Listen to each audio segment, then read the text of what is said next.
Hey, what's up guys, BebopVox here, and I am with Greg Aronowitz, the maker of everything awesome here, I think, at MINECON. What area are we in right now? We are in the Café gallery. So this year we're doing it a little different. We had last year the Museum of Mojang that kind of focused on different art pieces and creation pieces from all the various games. This year we're doing more of a little, you can grab a bite to eat and then kind of... You can't grab a sword though. Well, you can't grab a sword, no. But you can grab a hot dog and kind of check out some art. And so this is a collection of art that I've done for PAX, for the Victoria and Albert Museum in London, and for previous MINECONs. I remember that. And it's kind of like the very first MINECON, this was its own big exhibit, and now it's kind of like extra pieces around that they may catch an eye of, which is really cool. This is just a little eye candy while you're grabbing something to eat between the big things. Yeah. So this, would you say this is 2011? Was this MINECON, or like? This was the sword design was 2011. This actual piece is from the Minecraft, the World of Minecraft in London this year. Oh, okay, awesome. Loving these things. So this next one we have over here, which is very cute. I love this. It's like Victorian, I don't know, like you have it hanging up. The idea behind the World of Minecraft at the Victoria and Albert Museum was that I was going to do pieces for every exhibit in the museum. So they would have a like a paint gallery or a jewelry gallery, or everything that they have. I would do a Minecraft related thing and put that in the installation. So they're very famous for this Victorian era mini portrait exhibit. So I created mini portraits of a bunch of the characters. So these are all hand painted in acrylic. And I don't know if we can follow us around, but we have the different, we have the wolf and the witch. Oh yeah. And the pig, Steve. Enderman back there. Yeah, we have the Enderman. Hi now. I love the chicken. He's in the smallest one, and he's like crammed in there. Enderman, and then chicken. Mark, I didn't even see that. That's and great. an actual portrait. I like to call this Marcus 2.0. You know, the new hair and no hat. That's awesome. Now, did you have any inspiration when it came to doing the actual Mojang office? Because they kind of have like a theme of paintings and of each person. Yeah, well, they have a very kind of like, you know, 1920s smoking club kind of thing. So we were, you know, trying to install a lot of that. We're also, if you want to, this is the front of this one. We're also trying to do this experiment where, what would it be like if these things were real, but still keeping that kind of cubist look? So if, you know, in 200 years from now, if they were to go back and find artifacts from the real world. You'll wonder what the hell we were doing. And so it's like, you know, I love when you go to museums and you see like Indiana Jones's jacket at the Smithsonian or something. I'm like, well, I want to do that with Steve, but I wanted it so when, like, his clothes are still square, you know?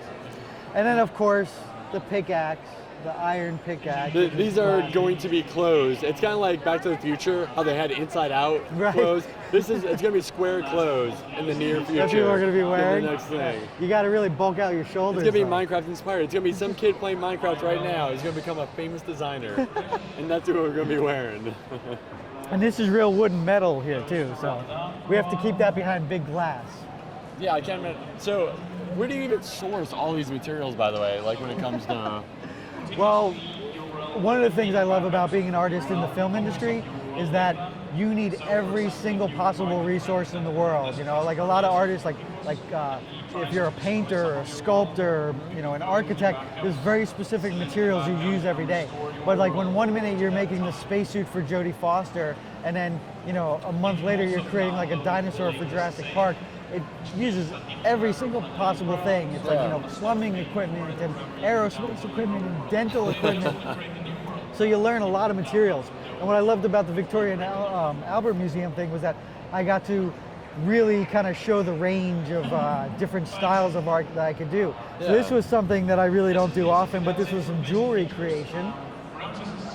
I made a cameo of the chicken or the duck, depending on your preference. And I made this brooch of a creeper. This is all real silver. Wow. And Yeah, different kinds of rock in there. It looks Yeah. like a quartz. It almost yeah, looks like. it's all ceramics, but trying to create different forms of opal. Oh, okay. That is awesome. And I did some paintings. Yeah, this is almost like a resume essentially when it comes to Greg, because he's been doing this 25 years. 25 years. Over yeah. from everything filmed, everything else now. And now it's like a big passion. It's like, here's my resume. I just happened to also pick this up It's recently. like the guys at Mojang are always like, well, what can you do? I'm like, I don't know. What will you let me do? So for the painting room, which they have these paintings that are like hundreds of years old and like really like, you know, the definitive classic art, you know? And I was like, well, I have to do some paintings that go in there. And I didn't want to do anything original. I was like, let me try to fuse Minecraft into the famous works of art. So this is obviously the American Gothic, but done with a villager and a creeper. Yeah. But I tried to keep the background very much in the style that it was done and add these characters. Most opposites attract right there. When it comes We'll just to go walk around this wall. Oh yeah, you've got. Oh, that is awesome. I didn't even see this one earlier. So this is the Scream. Yes. And I thought it would be funny to replace that character with the Enderman, because the Enderman Scream is like one of the most Terrifying crazy things ever, and, yeah. And he actually blended in. I think, you know, a lot of kids are going to look at this painting, they're unfamiliar with the original work and just think that this is supposed to be like this. Now they're going to go to an art museum. And be like, why did they change that? What the heck? Was this a parody of an artist? And there's more. We'll wrap around. Oh, is there? Woo. Oh, this is beautiful. Window work and everything here. This is the last painting. So this is based on the work of Raphael. There are two cherubs sitting at the feet of Madonna, and not Madonna the singer, Madonna, you know, the holy. But I just thought it would be funny to see them as Minecraft. It almost looks like the current painting too. They're behind in a way. I forgot which one that is, but it's that like 2-block or a horizontal one. But this window work, it keeps capturing my eye here. This is beautiful. Yeah. So another famous installation at the museum in London is the stained glass section. They have stained glass windows from like the first chapel ever built in Europe and like all this crazy stuff. And so I wanted to create a classic stained glass panel, but from the Minecraft world. And I chose the scene that actually is kind of reminiscent of the barnyard here, but Even the you know, I just wanted to do like some kind of Tiffany style countryside, but with the different characters, and of course a mushroom, because I love the mushroom. So do you have to like weld every little bit in there when it comes to you have to crimp it, cut it? This is faux stained glass. Because if I did it as actual stained glass, it probably would have taken me about 6 months, and I had a week. So this is all cut plastic. Welcome to working with Mojang, where they're just, hey, this would be awesome. Okay, let's do this right away. Create the whole world. But it still is pretty labor intensive. There'll actually be a video up of it on the Mojang YouTube site of me making the whole thing with time lapses and stuff. Oh, that is awesome. Every individual piece of plastic was cut, and then we like laid all this resin. The resin is the same thing as the water in the experience. Oh yeah, that nice texture too that you had there. Yeah. So what do we got over here? We have variations of lots of more swords. I always love swords. Always a big sword fan. This is beautiful. My interpretation of the wooden sword. Awesome. So I know it's probably supposed to be a little simpler, but I thought it would be cool if it still captured all the pixelization. Now, do you have to actually, just quick synopsis of how do you actually do each block and then it's all glue veneered, it together, so the sword is wood, but it's multiple layers of wood stacked together, and then all of the pixeling is a thin veneer of different styles of wood that are like glued on. Okay. Yeah, that is awesome. So do you ever take these weapons, actually put them to good use, like try just see how durable they are maybe? You know? No, I try to handle them as gingerly as possible. I kind of want to jump in this picture now and be like, hey, let's all jump in there and say hi. The over here, so this is very cool. Another variation of. Yeah, it's kind of like my own skin. Yeah. There was again, this is part of the V&A collection. There was the Japanese room that has this entire collection of the heritage of Japan that was donated by the Emperor of Japan to the museum. Oh, wow. And they asked me to do a piece in that, and I was like, oh, I want to do, what if the Minecraft sword was a katana? Yeah. what would it look like still in that same What if you style? added a mod and a texture pack and made it, threw that in there? So, and I tried to do it in the classic way where there's the scabbard and the katana that can go in it, but it's all the exact, as if Junk Boy, interpreted it himself. It is beautiful. So when you planned for that big London art exhibit, did you go there first and then kind of scout the territory and say, I had no idea. You have these areas? No, I was just given a list, and they said, at first it was like, pick one and see if you have an idea. And I was like, I have an idea for everything. Yeah. And they were like, do them all.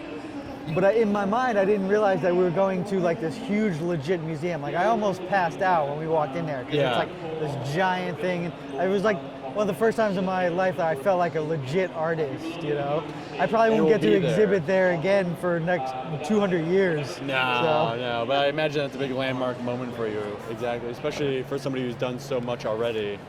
That's definitely an awesome step to go. I think this is my favorite piece. I know. I was like, the amount of work that went into this. We thought it was like the Book of Death or like from Death Note maybe. That was like.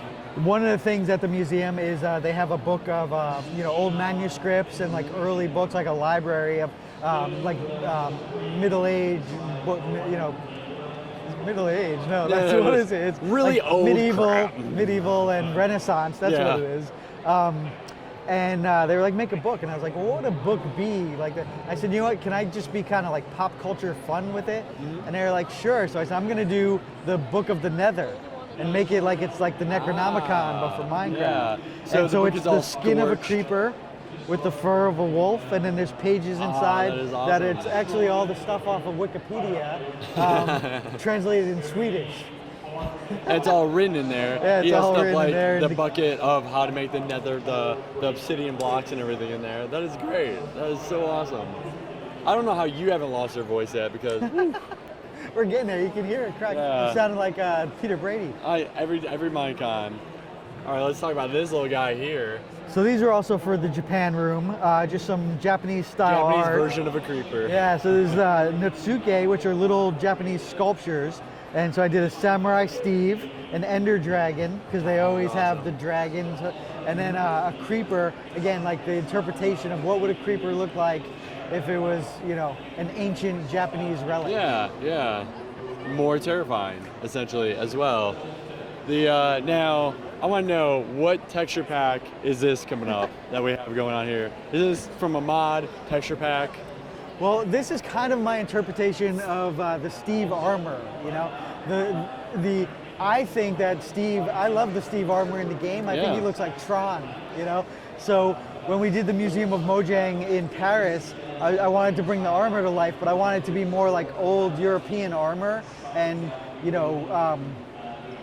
like not the colorful armor that's in the game. This is more of kind of English knight. I love it version. because, you're right, because you have a lot of people that takes up for face value of what it looks like in the bright, vibrant colors, and you added that cool, like, raw, dirty look when it comes to it. I love it. I absolutely love it. I wanted it to also not have a Steve in it. Like when you go to the museums and you see the armor standing there, there's no face. Oh, yeah. But with the original design, he's kind of open helmeted, and I thought it was too much empty space. So I went with kind of like the Jouster's grill. Yeah. He also kind of looks like, the Mach 1 Iron Man. Yes. Yes, he does. If anybody ever asks what it is, like if ever Minecraft doesn't become popular, you just keep that around and say that's what it is. This is what the first Iron Man was inspired by. Now this is a beauty. Thank you. Yeah, tell me all about the backstory with this thing. Well, this is a statue of Steve and the Wolf. This was for the statue room at the museum, and there's like Michelangelo's in there. Like, it was insane to be able to put a piece of work in there. But I wanted it to have this classic marble look. But while I was making it, I came up with the idea that we were talking about MINECON, and I was like, what if I created a version of this to be a center statue in MINECON? So this thing is 24 inches, and Junk Boy and Lydia and Boo and Notch and Carl, everybody was looking at it going like, well, that would be cool. Like, how big would that be if you, and I said, okay, well, imagine each pixel would be a foot. So each one of these would be this big. Yeah. And that makes this thing 30 feet tall. And they were like, wow, do you think you can do that? And I guess the answer to the question would be look Right over behind there. you. Right behind you, which is outstanding. Watching him put it together was hilarious. It looked like an amputated wolf, missing a leg or two. And the funniest thing is working on all those at the shop, the sword is 11 feet long. Everything seems so huge. And when we got it here, we got it standing up, and it looks to me as small as this looks Yeah, he standing was like, next what to else? it. Yeah. You have a behind the scenes video of sanding it, and it was beautiful. We're all like, what the hell is he gonna do with that? But that is, you know, if you're at MINECON and you're enjoying a sandwich or some Haagen-Dazs ice cream, definitely check out the art. Yep, enjoy a little bit of London, you know, being inspired by it. Well, thanks a lot, guys. I'm BebopVox, this is Greg Aronowitz, and again, making another amazing MINECON. Hope you had fun.